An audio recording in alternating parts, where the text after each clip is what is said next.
सभी साथियों को मेरा नमस्कार। इतिहास की पाठशाला में आप सभी लोगों का बहुत बहुत स्वागत है। आज हम जिस नए टॉपिक को लेके आए हैं वह है दिल्ली सल्तनत, और ये दिल्ली सल्तनत की श्रृंखला आज से हम अपने वीडियो के माध्यम से आप सभी को प्रसारित करेंगे। सबसे पहले हम देखते हैं कि दिल्ली सल्तनत की स्थापना की अगर हम बात करें तो दिल्ली सल्तनत की जो स्थापना है वो 1206 से शुरू होती है। 1526 में जब पानीपत की पहली लड़ाई होती है तब तक ये कार्यकाल चलता है। तो लगभग 320 सालों का जो काल है वह दिल्ली सल्तनत का काल कहलाता है। और 320 सालों में 5 राजवंशों ने शासन किया। कितने राजवंशों ने शासन किया? 5 राजवंशों ने शासन किया। और उसके बाद 1526 में जो बैटल ऑफ पानीपत यानी पहली पानीपत की लड़ाई होती है ना, और उसके बाद जो मुगल साम्राज्य स्थापित हो जाते हैं तब तक ये काल कहलाता है। तो आइए इस श्रृंखला में हम लोग सबसे पहले देखते हैं इन 5 राजवंशों में पहला नाम जो आता है वो है गुलाम वंश का। गुलाम वंश 1206 से लेके चालू होता है, 1290 तक ये काल चलता है। दूसरा है खिलजी काल जो है वो 1296 से शुरू होता है, वो 1320 तक चलता है। उसके अलावा अगला जो है वह 1320 से लेके 1414 तक वो तुगलक वंश कहलाता है।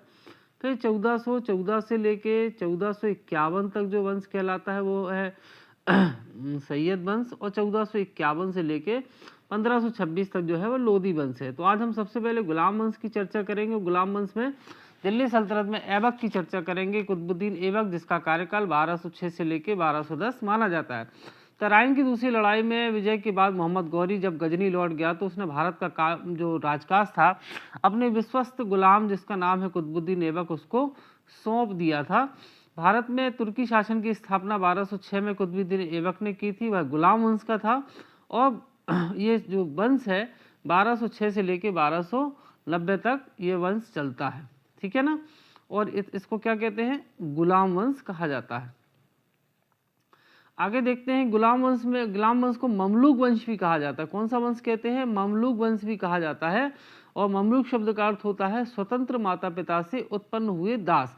ऐबक एक तुर्की शब्द है और ऐबक का अर्थ क्या होता है? चंद्रमा का देवता। ये इंपॉर्टेंट है और कई सारी परीक्षाओं में भी पूछा गया है। ऐबक का अर्थ होता है चंद्रमा का देवता। यह साहित्य और स्थापत्य कला में इसकी इतनी रुचि थी कि जो महत्वपूर्ण विद्वान हैं जिनका नाम है हसन निज़ामी और फ़क्र-ए-मुदब्बिर, कौन कौन से हैं? हसन निज़ामी और फ़क्र-ए-मुदब्बिर, इसको इन्होंने संरक्षण भी दिया था। और हसन निज़ामी इतना महत्वपूर्ण लेखक था, विद्वान था, उसने किताब लिखी थी ताजुल मासिर। कौन सी किताब लिखी थी? ताजुल मासिर। ये सवाल भी आपसे कई परीक्षाओं में पूछा जाता है। आगे देखते हैं कि वैसे कुतुबुद्दीन ऐबक जो है अपने समय में गुलाम था और उसको सबसे पहली बार जो है काजी फ़खरुद्दीन अजीज कूफ़ी जो कि इमाम अबू हनीफ के वंशज थे उन्होंने ख़रीदा था। आगे चल के फिर जो है मोहम्मद गौरी ने इसको खरीद लिया, है ना। सिंहासन जब ये व्यक्ति हुआ, ऐबक ने जब गद्दी को संभाला तो इसने 2 उपाधि ली। इसने सुल्तान की उपाधि नहीं ली, ध्यान रखना। ऐबक ने किसी भी स्थिति में इस बात को ध्यान रखना है आपको कि ऐबक जब गद्दी पर बैठा था तो उसने जो है वो सुल्तान की उपाधि धारण नहीं की थी। काय की उपाधि धारण की थी? मलिक की और सिपह सालार की। क्लियर? चलिए आगे देखते हैं। ऐबक जो है बड़ा दानशील व्यक्ति था। मिन्हाजुद्दीन सिराज ने कुतुबुद्दीन ऐबक को एक वीर उदार हृदय का सुल्तान बताया है और उसकी असीम उदारता के कारण ऐबक को लाख बख्श कहा जाता है। क्या कहा जाता है? लाख बख्श के नाम से जानते हैं। इतिहासकार मिनाज ने उसकी दानशीलता के कारण ही उसे हातिम दुत्ती की संज्ञा प्रदान की। तो 2 बड़ी महत्वपूर्ण बातें हैं। वह इतना उदार था कि उसे लाख बख्श भी कहा जाता था और हातिम दुत्ती भी कहा जाता था। एक लेखक है फरिश्ता, वह कहता है कि उस समय केवल किसी दानशील व्यक्ति को ऐबक की उपाधि दी जाती थी। मतलब कहने का मतलब ये है कि तत्कालीन समय में कोई दानशीलता का कार्य करता था तो उसे क्या करते थे? ऐबक की उपाधि देते थे। ये इतना प्रसिद्ध था अपने समय में। बचपन में ही ऐबक ने कुरान के अध्यायों को कंठस्थ कर लिया था।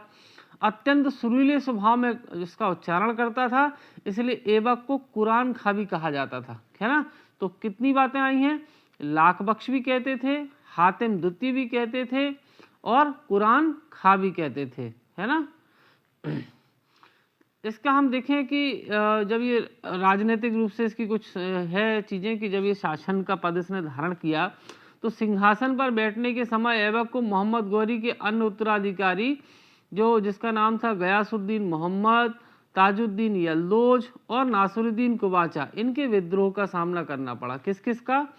यल्लोज, गयासुद्दीन मोहम्मद और नासरुद्दीन कुबाचा। इन विद्रोहियों को शांत करने के लिए ऐबक ने क्या किया? एक वैवाहिक संबंधों की नीति को अपनाया। तो उसने यल्लोज जो था, है ना, जो गजनी का शासक था, उसकी पुत्री से तो खुद ने विवाह कर लिया, और नासरुद्दीन जो कुबाचा था, जो उस समय मुल्तान और सिंध का शासक हुआ करता था, उससे अपनी बहन की शादी कर दी। और इसके अलावा उसने अपनी पुत्री का विवाह किसके साथ कर दिया? इल्तुतमिश। ये वही इल्तुतमिश है जो ऐबक के बाद गद्दी पर बैठेगा। और इल्तुतमिश की ही लड़की का नाम था रजिया सुल्तान, जो सल्तनत काल की पहली महिला शासिका थी। कालांतर में क्या हुआ कि गौरी के उत्तराधिकारी गयासुद्दीन ने ऐबक को सुल्तान के रूप में स्वीकार कर लिया और 1208 में सिंहासन, छत्र, राजकीय पताका और नक्कारा भेंट स्वरूप दिया। इस तरह ऐबक एक स्वतंत्र शासक के रूप में गद्दी पर बैठ गया। तो ये बात बड़ी महत्वपूर्ण भी हो जाती है कि ऐबक जो है उसको अपनी गुलामी से मुक्ति कब मिली? 1208 में। क्लियर? अब देखो इसने कुछ निर्माण कार्य भी किए। फक्र ऐबक ने दिल्ली में एक कुव्वतुल इस्लाम करके मस्जिद बनवाई थी, जो कि पहले क्या था? विष्णु का मंदिर था। क्या था? विष्णु मंदिर के नाम से प्रसिद्ध था वो, है ना। तो कुव्वतुल इस्लाम मस्जिद बनवाई। और अजमेर में 2.5 दिन का झोपड़ा, जो कि पहले संस्कृत विद्यालय था, वहाँ पर मस्जिदों का निर्माण कराया। कुतुब मीनार जिसे शेख ख्वाजा कुतुबुद्दीन बख्तियार काकी की स्मृति में बनाया गया था, कि निर्माण कार्य को प्रारंभ करने का श्रेय किसको जाता है? ऐबक को जाता है। हालांकि ये जो निर्माण कार्य है किसका? कुतुब मीनार का, वो इल्तुतमिश के शासनकाल में पूरा हुआ था। किसके शासनकाल में? इल्तुतमिश के शासनकाल में कुतुब मीनार जो है वो बनके तैयार हुई थी। एक मान्यता के अनुसार कहा जाता है कि ऐबक के शासनकाल में बकरी और शेर एक ही घाट का पानी पीते थे, है ना, एक ही घाट का पानी पीते थे। नेक्स्ट, अब हम देखते हैं कि ऐबक ने साम्राज्य विस्तार से अधिक क्या किया? साम्राज्य के सुदृढ़ीकरण पर जोर दिया, और उसने अपनी राजधानी जो थी वो कौन सी रहने दी? राजधानी उसने लाहौर को ही बनाई। ध्यान रखिए, ऐबक ने दिल्ली को राजधानी नहीं बनाया। दिल्ली को राजधानी इल्तुतमिश ने बनाया था। ऐबक के समय राजधानी क्या थी? लाहौर थी। 1210 में घोड़े से गिरकर ऐबक की मृत्यु हो गई, और उसकी मृत्यु के बाद उसका जो अयोग्य पुत्र था, जिसका नाम था, क्या नाम था? आराम शाह, ये सुल्तान बना। किंतु इल्तुतमिश ने उसे युद्ध में पराजित कर मार डाला और स्वयं सुल्तान बन गया। कब बना? 1211 में, और 1236 तक ये शासन करेगा। क्लियर?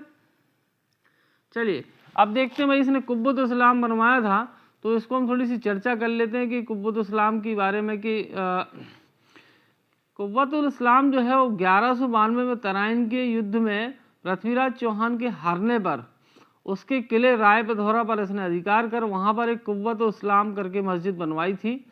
कुतुबुद्दीन ऐबक ने दिल्ली विजय के उपलक्ष्य में तथा इस्लाम धर्म को प्रतिष्ठित करने के उद्देश्य से 1192 में कुतुब मतलब अथवा कुव्वतुल इस्लाम मस्जिद का निर्माण कराया। 1230 में इल्तुतमिश ने मस्जिद के प्रांगण को दुगना कराया, और अलाउद्दीन खिलजी ने इस मस्जिद का विस्तार कराया और कुरान की आयतें लिखवाईं। इतिहासकार जॉन मार्शल के अनुसार इस मस्जिद का निर्माण 27 निर्माणाधीन जैन मंदिरों के ध्वंस अवशेषों पर किया गया है। यह इंडो इस्लामिक शैली में निर्मित स्थापत्य कला का पहला ऐसा उदाहरण है जिसमें स्पष्ट हिंदू प्रभाव दिखाई देते हैं। आगे देखते हैं, कुतुब मीनार की हम बात करें। कुतुब मीनार जो है वो कई शासकों के काल में पूरा हुआ। प्रारंभ तो ऐबक ने कराया, है ना, कुतुबुद्दीन ऐबक ने ही इसका पहले प्रारंभ कराया था। आगे चल के इल्तुतमिश के समय ये पूरी बनी। फिर क्या हुआ? ये भूकंप से क्षतिग्रस्त हो गई। किसके समय? फिरोज शाह तुगलक के समय। तो ऊपर की जो 5वीं मंजिल है उसका पुनर्निर्माण इसने कराया। आगे चल के सिकंदर लोदी ने भी इसका मरम्मत का कार्य कराया। तो ये बड़े महत्वपूर्ण है, ऐबक, इल्तुतमिश, फिरोज शाह और सिकंदर लोदी। क्लियर? आगे देखते हैं इसकी निर्माण शैली कैसी है। कुतुब मीनार की कुल ऊंचाई 72.5 मीटर है। यह लाल बलुआ पत्थर और संगमरमर से बनी है। मीनार में 5 मंजिलें हैं और झरोका जैसी बालकनियां बनी हैं। पहले तल जो है वो लाल बलुआ पत्थर से और ऊपर के 2 तल हैं वो सफ़ेद संगमरमर और बलुआ पत्थर से बने हैं। इसकी दीवारों पर खूबसूरत अरबी और नागरी में शिलालेख खुदे हुए हैं, है ना। ये देख लेना, ये इंपॉर्टेंट है। इसकी हाइट कई बार पूछी जाती है 72.5 मीटर या 238 फीट। एक कुतुब परिसर भी है। कुतुब मीनार सिर्फ एक मीनार नहीं है बल्कि यह क्या है, बड़े पुरातात्विक परिसर का हिस्सा है। कुतुब मीनार के आसपास कई ऐतिहासिक इमारतें हैं। ये कौन कौन सी इमारतें हैं? पहला तो हो गया कुव्वतुल इस्लाम, है ना। ये कौन है? दिल्ली की पहली मस्जिद है। किसने बनवाई थी? कुतुबुद्दीन ऐबक ने बनवाई थी।